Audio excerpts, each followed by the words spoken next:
नमस्कार।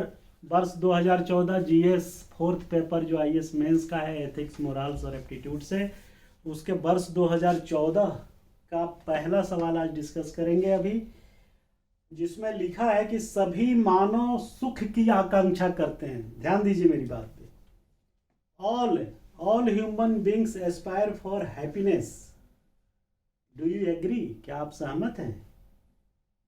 आपके लिए सुख का क्या अर्थ है? What does happiness mean to you? उदाहरण प्रस्तुत करते हुए स्पष्ट कीजिए। 150 शब्द है, 10 नंबर का सवाल है और क्वेश्चन सेटर को मेरा सत सत प्रणाम है कि इतना बढ़िया क्वेश्चन बनाया। इसमें देखिए एक चीज छुपा हुआ है, सभी मानो। सब शब्द क्या कह रहा है? सभी। ध्यान दीजिए भाई मेरी बात पे, इसी में तो क्रक्स है, यही तो अंडरस्टैंडिंग है जो आप भूल जाएंगे, देखेंगे, ध्यान नहीं देंगे। अगर यही रहता मानव सुख की आकांक्षा करते हैं तो आंसर अलग हो जाता। ये कह रहा है कि सभी मानव सुख की आकांक्षा करते हैं, आंसर ही डिफर हो जाएगा। और क्या आप सहमत है? तो भाई मैं तो सहमत नहीं हूं, मैं तो 100% सहमत नहीं हूं।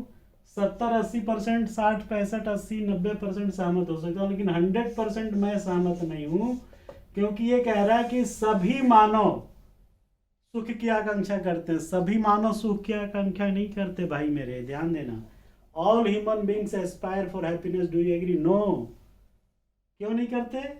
मैं बता रहा हूं। पहले आप जान लीजिए हैप्पीनेस क्या है। Happiness sense of well beings, Joy. एक सेंस है जो आपको खुश होने की अनुभूति कराता है। सेंस ऑफ वेल बींग्स या जॉय। अनुभूति, अनुभव नहीं। अनुभव और अनुभूति में अंतर है। अनुभव जो होता है वो व्यवहारिक तौर से प्रैक्टिकल काम करने से आता है, जबकि अनुभूति कैसे आती है? फील करने से, ये महसूस करने से। ये एक तरीके से अमूर्त है, एब्स्ट्रैक्ट है, कंक्रीट नहीं है कि आप इसको देख लेंगे कितने किलो की खुशी मुझे मिल रही है। That is sense.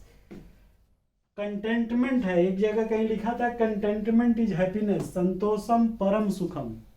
संतोष ही सबसे बड़ा सुख है। तो सभी मानव सुख की आकांक्षा करते हैं। सहमत हैं आप? तो मैं तो नहीं सहमत। मैं लिखूंगा कि 100% सहमत नहीं हूं, लेकिन हाँ मेजोरिटी में सहमत हूं। और ये ऐसा इसलिए क्योंकि क्योंकि क्योंकि तमाम मानव ऐसे हैं जो सुख की आकांक्षाओं से कोसों दूर हैं। वो है सन्यासी जो पहाड़ों में, कंदराओं में, गुफाओं में रहते हैं। उनके लिए क्या सुख, क्या हैप्पीनेस, क्या सेंस ऑफ वेलबींग है उनका? उनको जैसी दशा में है वही सुख है। उनको सुख और दुख का कोई फर्क ही नहीं पता।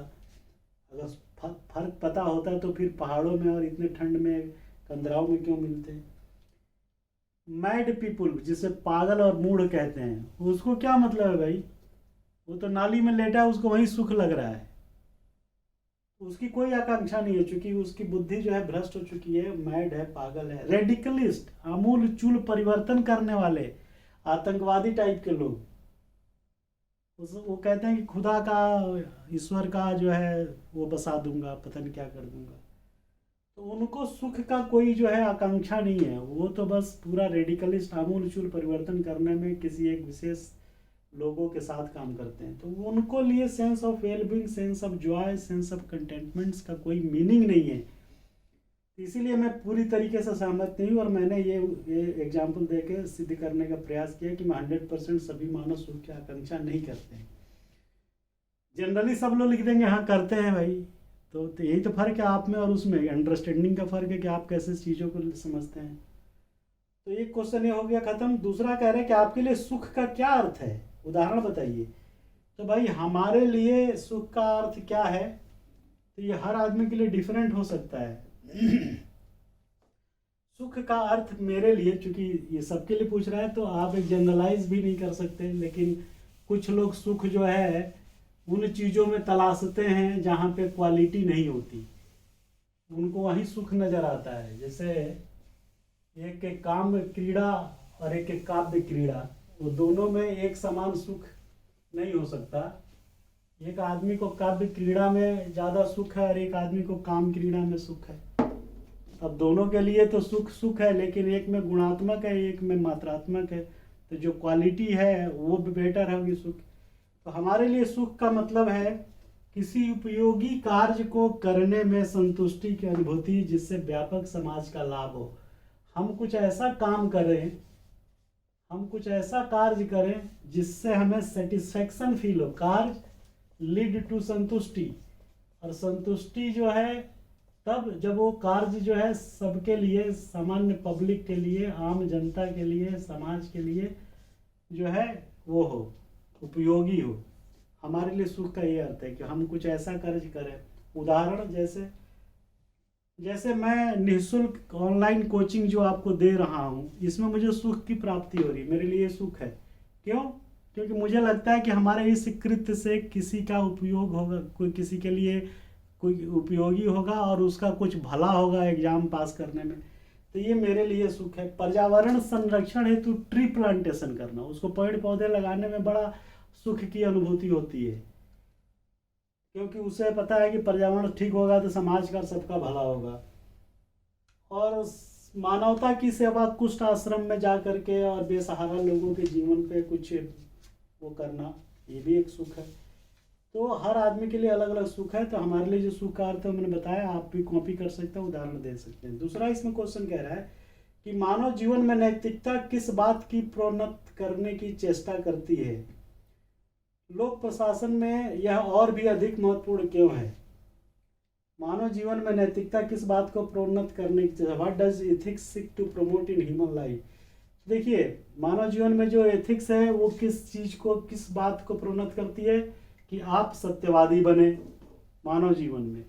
वो चाहे आप सिविल सर्वेंट बने या नहीं बने, लेकिन मानव तो आप हैं, मानव का जीवन तो आपके साथ जुड़ा हुआ है। तो वो इस बात, किस बात की प्रोन्नत करने की चेष्टा करती है नैतिकता? कि आप सत्यवादी बनेंगे, सत्यवादी, बड़ी अच्छी बात है। दूसरा कहती है कि पारदर्शी बनिए। तीसरा कहती है कि परोपकारी बनिए। चौथा कहती है कि आशावादी बनिए। आप और भी शब्द इस्तेमाल कर सकते हैं। जन कल्याणकारी बनने की बात करती है, प्रमोट करती है कि जन कल्याण, सबका भला सोचिए। भाई आपके पास पैसा है तो दान वान कुछ करिए, जैसे कॉर्पोरेट वाले तमाम करते हैं। संवेदनशील बनिए, दूसरे की सेंसिटिवनेस को समझिए। सिंपैथेटिक बनिए, एम्पैथेटिक बनिए, सहानुभूति और सहानुभूति बनिए। मानवीय मूल्यों का पोषण करिए और पुण्य कार्य करिए। और सेक्रेट और प्रोफेन के बीच कुछ डिफरेंस होता है, पवित्र पवित्र के बीच, उसको समझिए। तो मानव जीवन में नैतिकता इन सब बातों को प्रोन्नत करने की आप में चेष्टा करती है कि भाई आप ऐसे बनिए ह्यूमन लाइफ में, जिससे सबका भला और सबका साथ, सबका विकास हो। और साथ में कह रहा है कि लोक प्रशासन में और भी अधिक महत्वपूर्ण है। भाई लोक प्रशासन में इसलिए ज़्यादा महत्वपूर्ण है क्योंकि आप जो है वहाँ अपने भले के लिए नहीं बैठाए गए, आप उसमें सबके भले के लिए बैठाए गए, क्योंकि सरकार की नीतियों को आप लागू करते हैं। और उन नीतियों को आप अगर ठीक से लागू नहीं करेंगे, नैतिक रूप से नहीं करेंगे, तो समाज का भला नहीं होगा। तो लोक प्रशासन में और भी अधिक महत्वपूर्ण इसलिए है क्योंकि आप जन संबंधी सेवाएं करते हैं, पब्लिक से रिलेटेड सेवाएं करते हैं, जिसका कि सभी जनता जनार्दन से लिंक है। समान दृष्टिकोण रखिए, पब्लिक एडमिनिस्ट्रेशन में समान दृष्टिकोण रखिए, नहीं तो भेदभाव करिएगा तो किसी का भला होगा, किसी का नहीं होगा। वर्ग भेद को डिमोट करिए, क्लास डिफरेंस, कास्ट डिफरेंस, ये सब को डिमोट करिए। ये सब बातें आपको कौन बताता है? एथिक्स बताता है। सबका विकास करिए, उत्पीड़न समाप्ति करिए, अनटचेबिलिटी को जो लोग मानते हैं उनको ध्वस्त करिए कि सब लोग बराबर हैं। सामाजिक समरूपता को बढ़ाइए और टारगेट ग्रुप को पहचानिए। रूल को ड्यूटी के साथ जो है जोड़िए और रूल को एथिकल हो करके लागू करिए। तो ये सब बातें लोक प्रशासन में इसलिए महत्वपूर्ण हो जाती है क्योंकि आप समाज के सभी लोगों के हित के लिए बैठाए गए हैं। और ये सब एथिकल चीज़ों को आप रूल के साथ अगर आप समावेशित नहीं करेंगे तो आप एकांकी रूप से जो है, यूनिटरी रूप से चीज़ों को लागू करने में सफल भले हो जाए, लेकिन उसके द्वारा उद्देश्य की पूर्ति जो समग्र होना चाहिए वो नहीं हो पाएगा। तो इसीलिए लोक प्रशासन में ये सबसे ज़्यादा महत्वपूर्ण है। जो मानव जीवन में नैतिकता होती है उससे ज़्यादा जरूरी है लोक प्रशासन में इन नैतिक मूल्यों का, नैतिकता को लागू करना, जिससे समग्र विकास हो सके। इतनी सी बात लिखिए। Thank you very much. नमस्कार, बाय बाय, जय हिंद।